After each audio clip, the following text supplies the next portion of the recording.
명심해. 우리가 누군지 알게 되면 죽는다. Have you ever wondered what the meaning behind this scene was in Squid Game? What exactly is so important for these gods when it comes to keeping on their eerie veils of anonymity? Hey everyone, welcome to our very first installment of a Magnified Look, where we zoom into the deeper meanings behind popular TV shows or films. Today's video will take a magnified look at the novel cultural phenomena of Squid Game and its inextricable links to capitalism. While this Korean Netflix show has taken the world by storm, it does have its fair share of criticism. In a recent Economist article, South Koreans had felt that the show was too similar to older films such as the Japanese Battle Royale, adding nothing new to the survival genre. However, like any other work of entertainment, there are always hidden layers of meaning beneath what's on the surface, and the same goes for this show. In this series, debt-ridden players participate in gruesome challenges modeled after children's games, attempting to win 45.6 billion Korean won. And the prize? Their lives.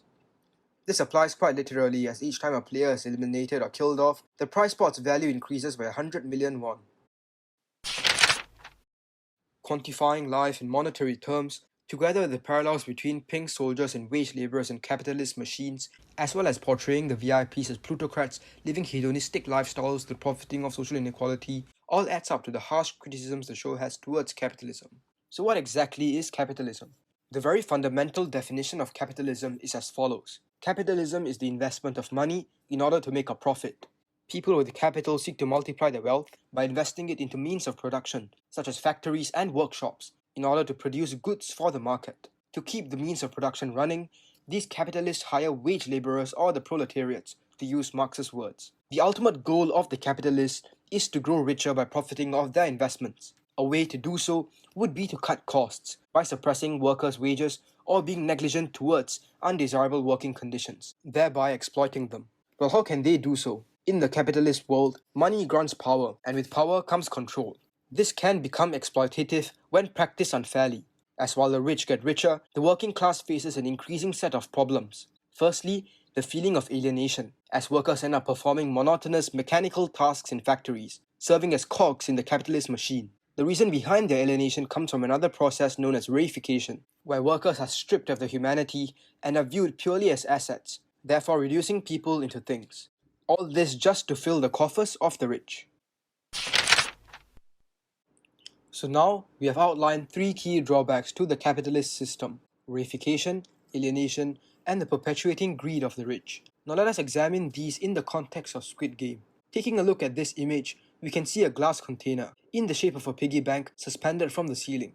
This container is filled with banknotes, and as we come to learn from the show, every unit of 100 million won in the container is representative of a single human life. Now every time players die in the show, money is added to the prize pot, increasing its value gradually throughout the course of the games. Therefore, the game presents a simple equation to its participants. One human life equates to 100 million won, thereby defining human life in economic terms. Apart from the prize pot, the entire subplot about the illicit organ trade carried out by some of the guards further reflects how life is reduced to money. The participants, being drowned in debt and castaways from society, have otherwise meaningless lives. However, the only value these nefarious guards see in the dead participants is the value that their organs potentially have as goods in the black market, therefore depicting the reification of human life. Therefore, the very action of looking at human life in numerical or economic terms is a form of reification. And this attitude is created by our hyper-capitalist society that values economic profit above all. As we watch the show, we end up finding out that the pink guards, despite being the apparent ringmasters of this grotesque circus, do not live in desirable conditions either. Forced into a strict hierarchy defined by the shapes that they have to display on their faces, the portrayal of the pink guards in the show is reflective of the condition of workers in the capitalist machine. First of all, uniformity, or the identicalness among workers, breeds alienation. Alienation deprives one of his sense of identity and therefore his connection to the work that he does. The standardized pink costumes and the almost draconian rule where the guards are not allowed to reveal their faces shows how the workers are forcibly alienated from society and their own sense of identity. Similarly, organization and hierarchy is an integral part of corporate structures across the world. From factory lines to office cubicles, every human being is defined by his role in the grand scheme of things. Finally, in the show, the VIPs are portrayed as an eccentric group of plutocrats, or people who derive power from wealth. They're shown to have a callous indifference towards the life of the contestants, to the extent where they casually bet sums of money on the contestants' lives. Such portrayal is undoubtedly a caricature of the modern capitalist, shown as lacking empathy for the poor. These are the very victims of the system from which they profit off, in fact. The gold-plated masks that they wear, the luxurious food and drinks that they enjoy are all symbols of the lifestyles that the uber-rich capitalists live. And when we juxtapose this to the suffering of the participants as they haplessly fall to their demise in the bridge challenge, the stark social inequality that capitalism creates is made ever apparent. The VIPs also derive a sadistic sense of pleasure from watching the contestants play for their very lives. This is perhaps an attempt to tell us how the rich might gain genuine enjoyment from the plight of the poor, perhaps due to the realization that the poor's helplessness is a reflection of their own strength and power in comparison.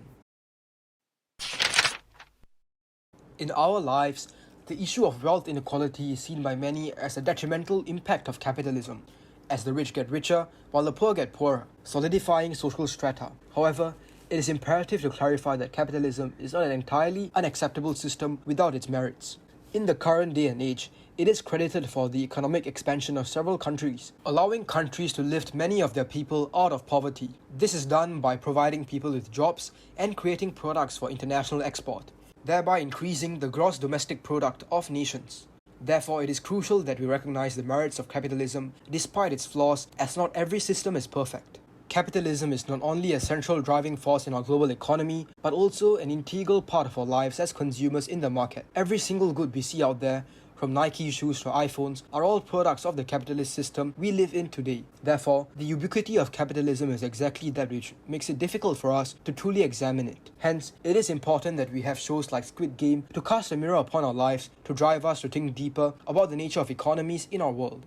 We hope that you enjoyed this deep dive and do subscribe for similar content in the future. Thanks for watching.